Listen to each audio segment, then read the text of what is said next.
آج ہم ایسے شخص کے بارے میں جانیں گے جس کا فتنہ قرب قیامت کے قریب رونما ہوگا،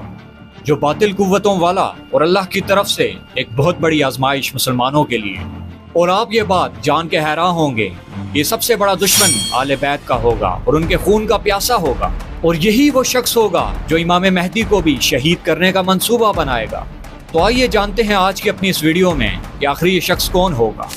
کس قبیلے کا ہوگا، اور اس کا اصل مقصد کیا ہوگا، اور کیوں یہ آل بیت کا سب سے بڑا دشمن ہوگا۔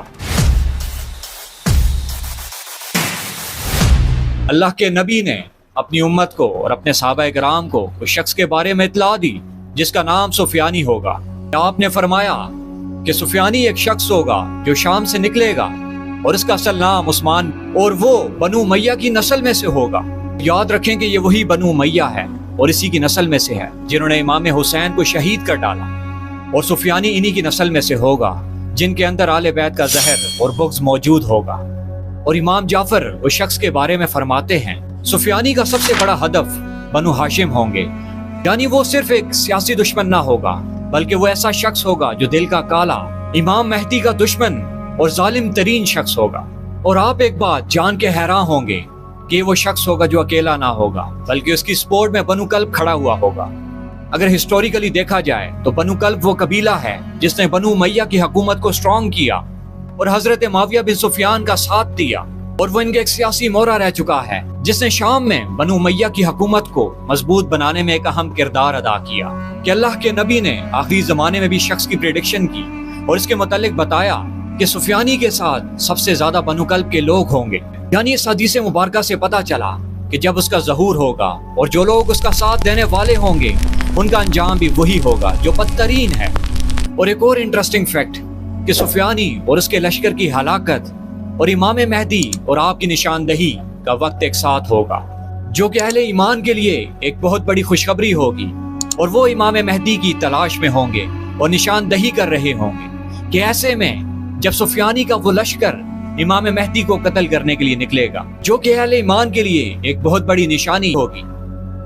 کیونکہ وہ وقت ہوگا کہ جب ظلم و ستم عام ہوگا، قتل و غارت ہوگی، اور اہل ایمان ان تمام چیزوں سے تنگ آ کر امام مہدی کی نشاندہی اور ان کی تلاش میں ہوں گے۔ کہ نبی پاک صلی اللہ علیہ وآلہ وسلم کا ارشاد ہے ایک شخص جو حرم میں پناہ لے گا تو ایک لشکر اس کا پیچھا کرنے کے لیے شام سے بھیجا جائے گا، اور وہ لشکر جب مقام بیضا پر پہنچے گا تو زمین ان کے لشکر کو نگل لے گی۔ اور کئی قدیم محدثین جن میں امام نعیم بن حماد، ابن کثیر اور امام قرطبی، امام طبری اور امام تیمیہ کے اقوال بھی شامل ہیں، یہ وہی شخص ہوگا جس کا نام سفیانی ہے، جس کا لشکر امام مہدی کو قتل کرنے کے لیے یا گرفتار کرنے کے لیے مکہ کی طرف بڑھے گا۔ اور مقام بیضا یہ وہ جگہ ہے جو مکہ اور مدینہ کے درمیان ہے، جس جگہ پر جب اس کا لشکر پہنچے گا تو اللہ تعالیٰ اس کو زمین میں دھنسا دے گا،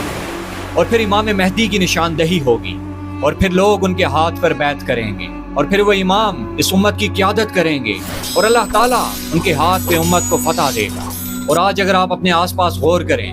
تو سفیانی پیدا نہیں ہوا، لیکن اس کی نشانیاں پوری ہوتی جا رہی ہیں۔ جیسے آپ شام اور عراق میں فساد دیکھ رہے ہیں، اور آل بیت کی تعلیمات سے دوری اور ان سے نفرت اور بغض رکھا جا رہا ہے، اور عدل کے بجائے ظلم کا نظام جو قائم ہو چکا ہے، یہ تمام وہ نشانیاں ہیں جو قرب قیامت کی ہیں کہ جب سفیانی اور اس جیسے اور بڑے فتنوں کا ظہور ہوگا۔ تو آج ہر انسان یہ سوچ سکتا ہے کہ وہ کس مقام پہ کھڑا ہے اور اس کا ایمان کتنا مضبوط ہے، کہ اگر یہ فتنوں کا ظہور ہو گیا تو وہ کس کے ساتھ کھڑا ہوگا، کیا وہ اہل حق کے ساتھ ہوگا یا اہل باطل کے ساتھ ہوگا۔ اس ویڈیو کے متعلق اپنی رائے کا اظہار کیجیے گا کہ آج مسلمان کو اپنے لیے کیا کرنا چاہیے اور کیسے اپنی زندگی کو بدلنا چاہیے کہ وہ کل کو اہل حق کے ساتھ کھڑا ہو یا فتنوں کا ظہور ہو۔ کمنٹس میں اپنی رائے کا اظہار کیجیے گا۔ والسلام۔